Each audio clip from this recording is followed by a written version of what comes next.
Welcome to The Conversation with Pat Harvey. In this series, I'll dive into various topics and issues with my guests in a more intimate and unfiltered setting. And my guest today is a history-making leader here in Los Angeles whose mission is to serve the city's underserved communities. I'm talking about Cynthia Mitchell-Herb, President and CEO of the Los Angeles Urban League, and a personal friend of mine. I just thought I'd be transparent about that. So, Cynthia, welcome. Thank you. Now, tell us about the Urban League and its work in the community.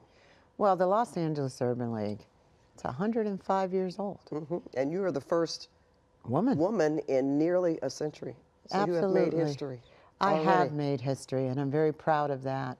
You know, leading this organization, an organization that's into economic development, it's into education, it's about workforce development, and it's really about giving communities, African-American communities, an opportunity for not entitlement, but equality, and really bridging those gaps. And this is something that the Urban League has had as its mission statement for those many years that you talked about, since they have been really in existence. Well, not only the Los Angeles Urban League, but we're 92 affiliates strong across the country. Wow. Under the leadership of President Mark Mariel. So it's been a long history, a long movement of making sure that folks have a place at the table and a safe space at the table. Well, you've had so many opportunities for that, and we're going to get into that for a minute, but I want to talk about how you have built a career helping others and fostering equity. You know, this had to come from somewhere. So, you know, you've had past work leading organizations, but where did this desire to help come from? It comes from my family. It comes from the family. From a very young child, we were exposed to giving back, looking at a family of lineage of philanthropic support, and really, you know, Pat, when you see this as a child, when you see family going beyond and saying, it's bigger than us, there is more to do, and there's more help that you can do for families and communities, but addressing certain issues and staying fast to those issues. So I learned it at a very young child. And it's something that's in my heart. It's not anything you can learn in terms of academics. I believe that it's bred within the process of a family and how it's ingrained in you. And so that's what I say, you know, it's been there for a very long time. It's who I am. I was, introducing you to some of my colleagues earlier, and I said, she really loves young people. You love people, period, but you have always, since I've known you, 30 some odd years, you've always had an interest in helping young people. I mean, when I say an interest, more than most, I mean, you were passionate about that. You know, I say that I think it's even more than passion. It's a spiritual giving for me. I remember, Pat, when I was first in the business, and there was a young child that came to me, and she was with her grandmother, and the grandmother began to cry, and she says, you know, I don't understand why I can't get help for my grandchild. It was a foster child at the point. And I remember I was young, and I engaged with this family, engaged with this grandmother, and I engaged with the systemic issues and with the systems. And I knew then that there was something that I had. And it came from a very spiritual space. And it's just, I believe you either have it or you don't. And it's still there. So you do have it. I do. I love me some children. I love youth. I think they're the future. And just knowing who they are and giving back to that next generation and that next voice, it does something to me, for me. It's personal. Yeah. It's personal. You always meet people where they are, especially young people. I try. No, you do. I try. Well, let's talk about something that the Urban League has been very, very involved with, that everybody can recognize, because it has affected everyone here, whether you were directly impacted by the fire. I think we can say that we all have been impacted. So I know you've done a lot of help with the fire victims in the Altadena fire. So tell us a bit about that. Well, you know, from the moment the Los Angeles Urban League heard that we were going to be deployed, and that was by choice, because that natural disasters were not necessarily a part of what we did in our response, but what we do is we respond to the needs of people. And Pat, when that fire hit, both in Eaton Canyon and in Palisades, you only knew to deploy. Yeah. And so we were able to work with state, federal, and local support, and we worked with many corporations and organizations. But we were one of the first on the ground. And we worked with a church there, Pastor Hurt, in Altadena, and also Areva Martin with Special Needs Network, and my goodness, Catherine Barr as well, and with Mayor Karen Bass. And we convened and worked in the first responses and also along the way. But repair and response and recovery is not something that you just have over those first couple of weeks. We're still engaged. That's the next question. Still engaged. Okay. And we're engaged in raising dollars and funds to support families that have been still trying to get back into their homes. But where the Los Angeles Urban League feels very strongly about is small businesses that were affected. Because this is something that the Urban League has done over the decades. Absolutely. Working with small businesses. Absolutely. Okay. Making sure that small businesses get access to capital. That's our space. Making sure that their voices are heard, but also making sure that those individuals that came into the Altadena and the Palisades area, that the governance, not only of those dollars, but the governance of those services are adhered, and that people are getting their just in terms of those services and resources that are needed for them. So we're also advocacy voice for small businesses, and so many small businesses were affected. Do you see on the horizon some good things happening? Slow? Slow. It's really important that people get back into their homes. But Pat, we know what this meant in the Eaton Canyon and in Pasadena, well, in Altadena. We know what it meant. That was a legacy for families. Historic. Historic Generations. legacy. Absolutely. Lost homes. Lost homes, lost souls, lost families, lost memories. How do you expedite that? And for the Black community, often in Altadena, this was generational wealth. Yeah, yes it was. It's very difficult. So where we help and helping try to expedite is just continuing to build these resources and to build those partnerships and hold the entities accountable, because it's taking some time, doing okay, but it can be better. It can be better. You know, I want to go back to just the significance of you being the first female president. I have to do that because you're talking about nearly a century. There are reasons for that. So I want to talk about you. I know you graduated with your bachelor's degree from USC, and then you got your master's at Howard University. Was that the beginning? Did that help catapult your career in wanting to have these global reliances and collaborative partnerships? Well, you know, I loved and still love being a Trojan. Yeah, you do. From Los Angeles. I know. So absolutely fight on, Pat. Fight on. But my trajectory when I went to do my master's at a HBCU, it changed a little bit for me. It gave me an opportunity to see not only where our whole world could be. It gave me an opportunity to see how Black folk were integrated and what those issues really meant across this country. And so taking all of my experience at USC, combining it to the experience at HBCU took me to a whole nother place. But then I was able to come back and do some practical application with that. Okay, And what was then, the first? What'd you do? Well, I began to get involved in government. I began to get involved with community-based organizations, and then being able to see where I was going to be able to mobilize change. I got involved in paradigm shifts of systemic change.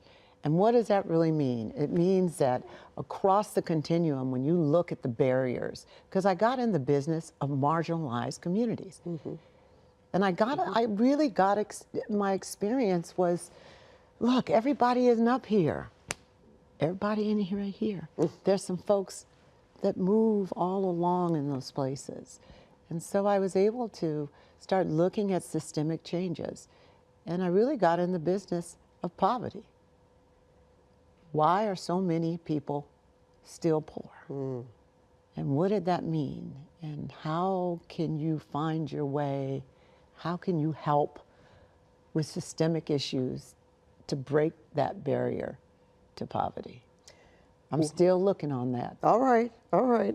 But you know what? You didn't just get involved in ways to try to find out. I mean, I know you traveled the world. You went to global conferences in Africa, as well as other countries. But did you bring that experience back to some of the nonprofit work that you did here in different organizations, nonprofit organizations? I'm constantly swinging the pendulum, constantly, Pat. You know, whether I've taken it into the communities, I've taken it across the globe. But the common denominator in that always for me is looking at the systemic change and looking at poverty, whether it's locally, globally. I've tried to always interweave what it is, what's that common denominator? And I've always found that the common denominator in marginalized communities are systemic issues, whether it's healthcare, whether it's education or lack thereof, whether it's housing, whether it's lack of access to medical, healthcare. Those are the systemic barriers that interweave in everything I've ever done.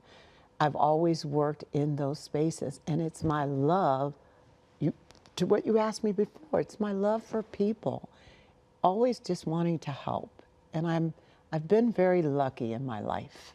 I've been very lucky, and I just often have always had a heart to give back to those that may not be as fortunate. Well, Cynthia, let me ask you about this role here. Do you find yourself working more with other women in leading business roles? And is it easier to connect with women than men? Women are bad, you know what. Bad, I'm on here, so I'm not going to say too bad about this, but you know, women, we get it done. We get it done. And as we move up that ladder, or where we see ourselves as the first CEO, president, where you're making history, you're leading those legends, and you're also standing on the shoulders. I stand on yours. Oh, Cynthia. I do. I do. Look, we're here at the show. I'm standing on your shoulders. We're talking together, but you're my friend. You're my sister. Oh. And so standing on women that went before us, they laid out the tapestry for us to be able to sit and even have this conversation. So do I feel that it's challenging? Yes, sirree. Sometimes I feel as being the only woman at the table sometimes. When we sit in these positions, sometimes we're the only one. We just have the suit and the skirt. And so, you know, it can be challenging. It can be challenging. And I think that our counterparts, our male partners, it's important for them to understand that we've been at the table for a long time. We've been at the table a long time. Just maybe not heard as much. And I think when we stand up for what we know and what we believe in, you know, we have the alphabet soup behind our names now. We have those experiences. But why are we still chipping away at that glass ceiling? And I'm still chipping away at that glass ceiling. I see the crack though, Pat. I see the crack. It's correct. Well, you have to keep chipping. There's no question about it. Chipping away. Speaking of that, this kind of segues into that. Have you been impacted, the Urban League, by federal budget cuts?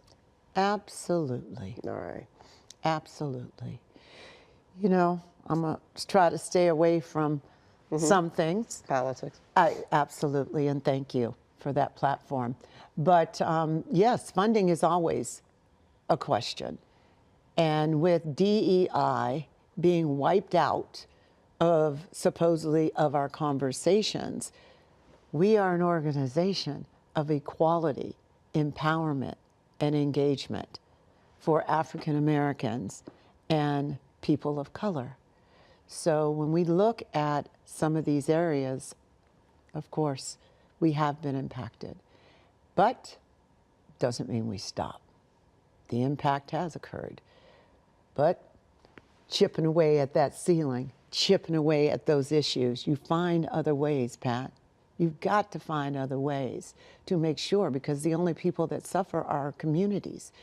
So as a leader, if we do not find other ways to say, okay, that door may have closed temporarily. We as a people, and we as people of color, we know and have always known, we're not going to stop. Stop is not a part of our vocabulary. I've just got to find another way to make it happen. And we're doing that. Well, just for point of reference, you're one of the best fundraisers that I know. No, you can raise funds. You have a way of bringing people together and for telling them what you want and what's needed. And and they heed the call. So I know that will continue. I'm not going to say I hope. Well, I thank you for that. And when you say, have we been impacted, it's important that corporations also recalibrate and work with organizations to know that the work doesn't stop. The work doesn't stop. And so everybody has to recalibrate, but we still have to stay true to the mission. None of these issues go away. It's just that the way by which we have to address it is being impacted. When people tell you that you might have to change the language on your websites and how you communicate your messaging, that's tough when you're really about the people and when you're unapologetic about being about people of color. That's the history of us. Okay, then we talk about history. Let's say you weren't involved in Urban League for 30 years. I wasn't either. However, we would attend, or we knew what it stood for. We knew the leaders of the Urban League and what the purpose was, the mission was. How has the community changed over those decades? And it certainly has. Besides what we're just talking about here with the federal budget cuts. Well, equality and people's civil rights is always going to be important, right? And that's why the urban leagues were founded, to make certain that one's civil rights were adhered. So if the question is what has changed since then in terms of our children and our grandchildren, how they look at the urban leagues and the purpose and the mission, it is different. It is different. And it's different because of the way our next generation wants to access this, the way they want to listen to it, the way they want it transcribed to them or not, the way communication is, and the way it's marketed to them. That's different. You see, they are, when their voices must be heard now, their tactics are different. Well, yeah, their way of communicating is totally different. It's totally different. They don't necessarily take to the streets with a picket sign. Not always. No, they use keyboard. They use the keyboard. They use social media. That is their voice. But what I love, Pat, in seeing, I promised you I was going to stay away from politics, so I am. But what I do love seeing is how they are responding and how our generation, not my generation, but our youth generation is saying, enough is enough. Isn't that what our grandparents said? Isn't that what our parents said when they took to the mall? Enough's enough. we ain't standing. Or when they sat on those on those counters and said, we're not going anywhere. What's the difference, Pat? It's just a younger generation that says, okay, how you get that message is what it is. But some of that messaging is a little bit the same. I just want our young people to know that although the messaging is different, the content is still the same. Equal rights for everybody. One shouldn't get more than the other, right? And just because you're poor and broke down doesn't mean you shouldn't have access. Just because you went to college or one did or didn't doesn't mean you shouldn't have access. Because one person lives in Beverly Hills and the other one lives in South Los Angeles. What bridges that gap? Why? Why is it not of equitable access? So that's what you're still working on. Would you say that's the most difficult part of your job, Cynthia? What would you say is the most difficult part? Getting individuals to understand that these issues, not on right or the left, they're bipartisan issues. And we have to understand that we're almost back to where we were. That's the challenge. How do we look at our grandchildren, your granddaughters, my granddaughters, but which we both know, and say, it's going to be all right? Really? Do we say it and mean it? Or do we say it and show it to them? Or do we say this is not going to be the same and I cannot close my eyes leaving this world to our grandchildren the way we about to do it? I said about to. Yeah, you did. That's okay. I said about to. No, that's you know, I get you're just keeping passionate it about real. it. I You know. You're keeping it real. It is, and we have to stop boxing ourselves in. That's a good analogy, boxing ourselves in. We have to be creative. Yeah. And we have to understand it's not just your problem, it's not just their problem, it's not just my problem. It's all of our problems. And our children are looking at us. They're looking. And with all the impact that we say we're doing, creating more jobs at the Los Angeles Urban League, creating job training for the Los Angeles Urban League and communities, making sure small businesses have, okay, we're doing that. But it's transforming some of the mindset. And how do you transform racism? How do you transform socioeconomics to the have and the have-nots? There used to be a paradigm or where you could move and grow. Now it's either you do or you don't. That's what we're going to leave our kids? No, we're not. We're going to say We're that. not. No, we're not. We're not. So when you ask the impact or when you say what the challenge is, I wake up every morning and I say, whew, okay, doesn't matter, first woman, not first woman. Come on, you guys, let's link arms together. Let's do this together. We either going to win together or we're going to lose together. But we are not going to separate. And that's for me in this leadership. That's where I come from. I'm not going to allow it to be siloed and separated. I'm going to keep talking with a vengeance like I'm talking now, and everybody don't have to always like it. But let's just talk the truth. Everybody gonna like it. That's okay. But a message of unity. You got it. Bringing it together. Well, I'm going to say this, all of your hard work has paid off. You've received a number of honors and accomplishments, but I want to ask you about the most recent one. You were honored at City Hall, and it was a very beautiful honor with you and other Black female leaders of businesses and government. But for you, it was especially impactful because of the historic moment for you. So tell me about that. How did you feel about that? Gosh. It was a moment that brought tears to my eyes. One, to see so many friends that came to support. And then the acknowledgement. You asked me a little while ago about how do you get from here to here in your career? And then when you are acknowledged that, hey, the road and the journey may have been hard, it may have been long, and there's still a lot to go. But we see you.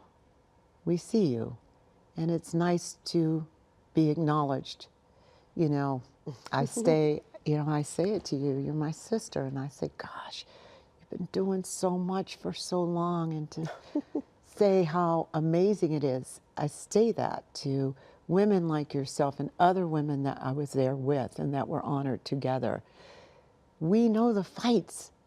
We know the sleepless nights and the how we gonna fix this, and oh my God, and oh Lord. And the dedication. The dedication. And so it meant everything. And it was a pleasure and honor to accept that, and it'll be there for the rest of Black History Month. Yeah. And I hope that I'll come out and see the many women across Los Angeles that I share that honor with.